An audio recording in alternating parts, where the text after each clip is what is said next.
Greetings, my name is Mary and I want to share my personal story with you. I live with my father-in-law now. I was once married to Brian, the man I deeply loved. We dreamed of a perfect life together. However, life took an unexpected turn. Our marriage, which we hoped would be filled with love, ended up being the opposite. I experienced a great betrayal, not just from Brian, whom I loved dearly, but also from my mother-in-law. Today, I will share this journey with you. It's a tale of happy moments and sorrow, of love lost, and discovering my own strength. We had just married, and were starting our lives together. I valued my independence, so we lived in my own house. My parents lived abroad. I came to Canada to study and work. I got a good job and saved up to buy my house. After marrying, Brian moved in with me. His parents were in a different state, so we mostly connected through occasional visits or calls. One evening, while relaxing with coffee, Brian's phone rang. It was Sandra, my mother-in-law. I suggested Brian put the call on speaker so I could join the conversation. "Hello, son. Please, can you come over?" Sandra sounded urgent. "Mom, what's wrong?" Brian asked. "Your dad, Henry, he collapsed. We're at the hospital now. He needs surgery," Sandra explained. Shocked, I wondered why she hadn't mentioned Henry's ill health before. Sandra, clearly distressed, asked for our help. Henry was dear to me, so we were really concerned. We assured Sandra we'd be there soon. After hanging up, we booked our tickets and prepared to leave. Brian was worried. "Don't worry, Brian," I comforted him. "We'll get through this together." The next day, we arrived at the hospital. Sandra was there, anxious. Seeing us, she broke down in tears. We reassured her that everything would be okay. After consulting with the doctor about the surgery, Sandra inquired about our savings. Brian was concerned about the cost, but I reassured him that I had savings to cover it. This was the beginning of a challenging chapter in my life, filled with unexpected twists and emotional trials. We were committed to ensuring Henry's recovery after the surgery. The procedure went smoothly, but Henry still needed time and care to fully recover. The doctor advised us to look after him for a few months. Once discharged, we brought Henry home. Sandra, grateful for our support, thanked us, acknowledging she couldn't have managed alone. We assured her of our continued support and planned to leave the next day. However, our departure was delayed by an unexpected turn of events. Sandra suddenly fainted. Panicking, we tried to revive her. Thankfully, she came around after a short while but appeared weak and stressed. She expressed her doubts about managing Henry's care and her condition. Brian and I were concerned. We contemplated staying longer or hiring help, but the idea of entrusting Henry's care to a stranger didn't sit well with us. We were in a dilemma. My job allowed remote work, but Brian's didn't. I proposed staying behind to care for Henry until he was better. Sandra, not wanting to impose, initially resisted, but eventually agreed to Brian and I's plan. I would stay with Henry, and Sandra would return with Brian once she recovered. So Brian and Sandra left, and I stayed behind with Henry. He was like a father figure to me, and I was determined to see him recover. "I'm sorry you're stuck with me," Henry apologized. I assured him it wasn't a burden, and that his recovery was my priority. I devoted myself to Henry's care, following the doctor's advice meticulously. I massaged his legs nightly, ensured he had a balanced diet, and managed my work in between. Henry couldn't move his legs, so I paid extra attention to his physiotherapy needs. Despite missing Brian, I found solace in Henry's improving health. Our conversations filled the gap, keeping me connected with my husband during this challenging period. One day, as I was busy in the kitchen, Henry called out to me. Normally, he would sit quietly in his wheelchair, often engrossed in a book, so his urgent tone caught me off guard. I rushed to his room, worried. He needed help adjusting his wheelchair. "Of course, Henry," I said, moving to assist him. But I noticed something different in his expression, a certain sparkle in his eyes. "Something feels different today, Mary." "I want to try something," Henry said, his voice laced with determination. I watched, my heart pounding, as he gritted his teeth and focused on his legs. There was a faint but noticeable effort as he tried to move them. "Be careful, Henry," I cautioned, afraid he might overexert himself. To my amazement, Henry's legs trembled slightly and then lifted a bit off the ground. I was filled with a mix of hope and excitement. "Henry, you're moving your legs," I exclaimed. He continued to struggle, fueled by determination. With a significant effort, he tried to stand. Unfortunately, his legs couldn't support him, and he fell back into the wheelchair. "I tried, Mary," he said, a bit disheartened. I quickly reassured him. "You don't realize how incredible that was, Henry.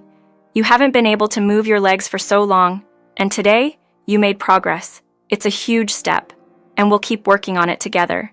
You're making me so happy." A small smile appeared on his face, and he thanked me for my support. From then on, our days were filled with dedicated physical therapy sessions. We both understood the road to recovery would be tough and long, but we were committed.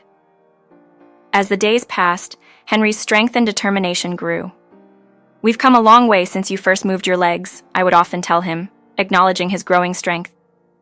Henry's face would light up with a mix of determination and gratitude each time, showing his appreciation for the progress we were making together. "Without your dedication and encouragement, I couldn't have made it," Henry often told me. Over the 2 weeks, his progress was more and more evident. With my support, he began to stand for short periods using a walker. The once distant dream of walking again started to become a reality. "Remember when you first tried to stand? And now, look at you, standing strong with that walker," I would say to Henry. "Yes, Mary, and it's all thanks to you. You believed in me, even when I doubted myself. Your strength and determination are inspiring. I'm just thankful to be part of this journey with you," Henry would reply, expressing his gratitude. One afternoon during our routine exercises, something incredible happened. Tears of joy filled his eyes. I was astounded. "Henry, you just took a step. You're doing it," I exclaimed. Henry was equally amazed. "I can't believe it, Mary. I actually felt it." We shared a deeply emotional moment, celebrating this significant milestone. With time and continuous effort, Henry's progress was remarkable. Eventually, he managed a few unassisted steps. "This is it, Henry. You're walking on your own," I said, overjoyed. "Mary, I couldn't have done this without you." "You're my guardian angel," Henry replied, acknowledging my role in his recovery. As Henry grew more independent, our bond deepened. Our combined commitment and his determination highlighted how much love and support could impact recovery. We worked together, overcoming the challenges of his rehabilitation, one step at a time. With Henry now recovered, it was time for me to return home. I planned a surprise for Brian. "Henry, it's been an incredible journey. I'm proud of your progress. I have exciting news. I'm going back home now. Brian doesn't know I'm coming, and I want to surprise him," I told Henry. "That's wonderful, Mary. You've been here through it all. It's time for you to be with your husband and be happy," Henry responded understandingly.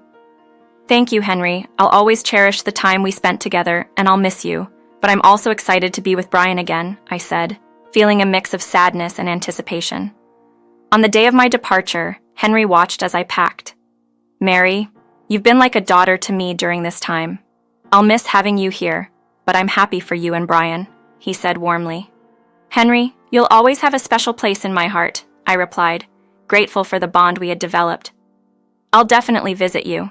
Brian and Sandra will be thrilled to hear about your recovery," I promised Henry. Later that day, I arrived home to surprise Brian and Sandra. They were relaxing on the couch, sipping coffee, unaware of my return. "Surprise! I'm home," I announced. "Is that you, Mary?" Brian's face lit up with joy as he embraced me tightly. "This is the best surprise ever. I've missed you so much." "I've missed you too, Brian. It feels great to be back home," I replied, sharing in the joy of the reunion. Sandra looked surprised and happy to see me. "Oh, Mary, you're here. Does this mean Henry is?" "Yes, Sandra.